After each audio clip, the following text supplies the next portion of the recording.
चंद्रबाबू नायडू ने रास्ता बदल लिया, अचानक भाजपाई देखते रह गए। चंद्रबाबू नायडू ने आज एक अहम कार्य किया।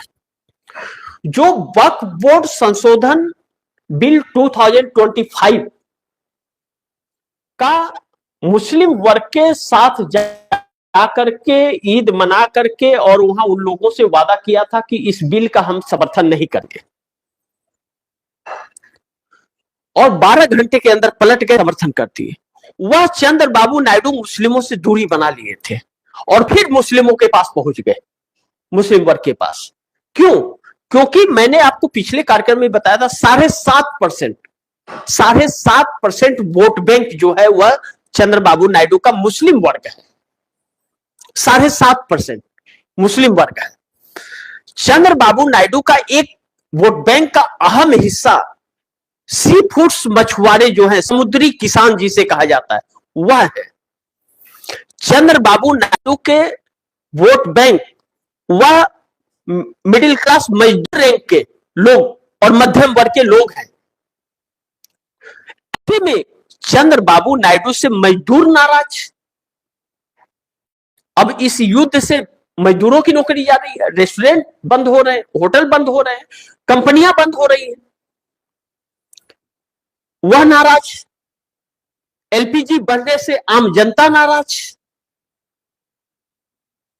मुस्लिम वर्ग के साथ जिस तरह अन्याय किया जा रहा है, अमेरिकी जांच एजेंसी ने भी रिपोर्ट सौंपी है, उससे मुस्लिम नाराज। सारा माल रोकने और टैरिफ अमेरिका द्वारा लगाए जाने के बाद सी फूड्स मछुआरे समुद्री किसान नाराज। तो अब उसकी नाराजगी दूर करते हुए चंद्रबाबू नायडू नजर आ रहे हैं और जा रहे हैं उन लोगों के पास।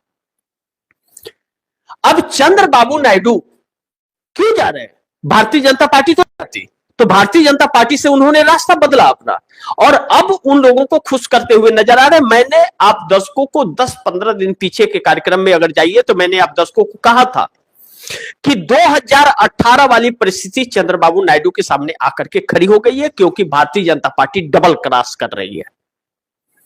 आंध्र प्रदेश की मुख्य विपक्षी पार्टी वाईएसआर जगनमोहन रेड्डी 19 में उससे दोस्ती की भाजपा ने और 24 में नायडू से की, क्योंकि इंटरनल सर्वे में वाईएसआर जगनमोहन रेड्डी की पार्टी चुनाव हार रही थी और चंद्रबाबू नायडू की पार्टी जीत रही थी, क्योंकि चंद्रबाबू नायडू के ऊपर 360 करोड़ रुपया कौशल विकास परियोजना के तहत घोटाले का आरोप लगा जेल में डलवा दिया गया था। 52 दिन 52 डेज जेल में थे। इंटरनल सर्वे आने के बाद में चंद्रबाबू नायडू को बाहर निकालती है भारतीय जनता पार्टी और उनसे गठबंधन करती है और चंद्रबाबू नायडू के पास 16 सांसद चुनाव जीत करके आते हैं और 2/3 बहुमत से आंध्र प्रदेश में चंद्रबाबू नायडू की सरकार बनती है। चंद्रबाबू नायडू की सरकार अपने दम पर है, लेकिन नरेंद्र मोदी की सरकार चंद्रबाबू नायडू के दम पर है। अब वह चंद्रबाबू नायडू मुस्लिम को खुश कर रहे हैं, किसान को खुश कर रहे हैं, आम जनता को खुश कर रहे हैं। तो आम जनता क्या चाहती है? मोदी सरकार न रहे, मोदी सरकार गिर जाए। मुस्लिम वर्ग क्या चाह रहा है? मोदी सरकार न रहे। मजदूर क्या चाह रहे हैं? मोदी न रहे। तो अगर उन्हें खुश करना है तो चंद्रबाबू नायडू को भाजपा से अलग होना पड़ेगा और मुस्लिम वर्ग को भाजपा अपना दुश्मन समझती है और चंद्रबाबू नायडू उसके नजदीक जा रहे हैं। यानी कि चंद्रबाबू नायडू बार बार कांग्रेस के नेता रेवंत रेड्डी से, तेलंगाना के सीएम जो राहुल गांधी के बहुत खास है और चंद्रबाबू नायडू के भी खास है, उनसे बार बार मुलाकात हो रही है। इसका मतलब बात बहुत आगे तक और दूर तक चली गई है और चंद्रबाबू नायडू कभी भी किसी भी वक्त भारतीय जनता पार्टी का साथ छोड़ सकते हैं। यह सिकन और यह चिंता हमारे देश के प्रधानमंत्री नरेंद्र मोदी के चेहरे पे साफ झलक रहा है। सारा खेल पलट चुका है और ममता बनर्जी का एक बयान आया, हम सरकार पलट देंगे। ममता बनर्जी ने यह बयान दिया है कि हम सरकार पलट देंगे।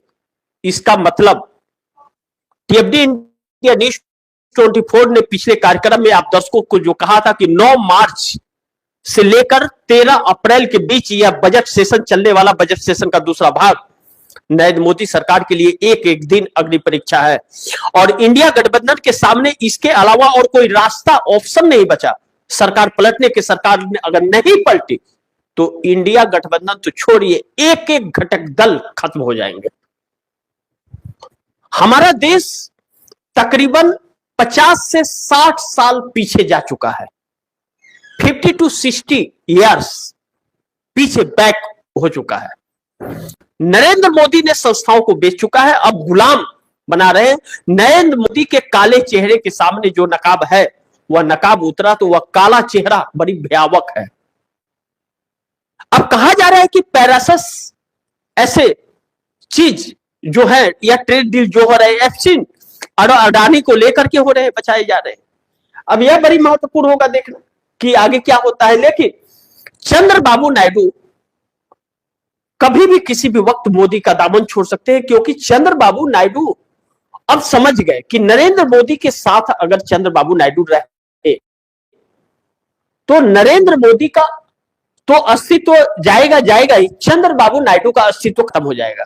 चंद्रबाबू नायडू अपने बेटे नारा लोकेश को सीएम बना करके इसी कार्यकाल में खुद केंद्र की राजनीति में एंट्री मारना चाहते हैं, और जब एंट्री मारना चाहते हैं तो नरेंद्र मोदी सरकार में उनके लिए कोई स्थान नहीं है।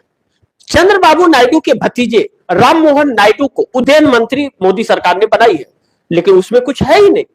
पूरा एयरपोर्ट तो अडानी का है, तो अडानी के खिलाफ कौन जा सकता।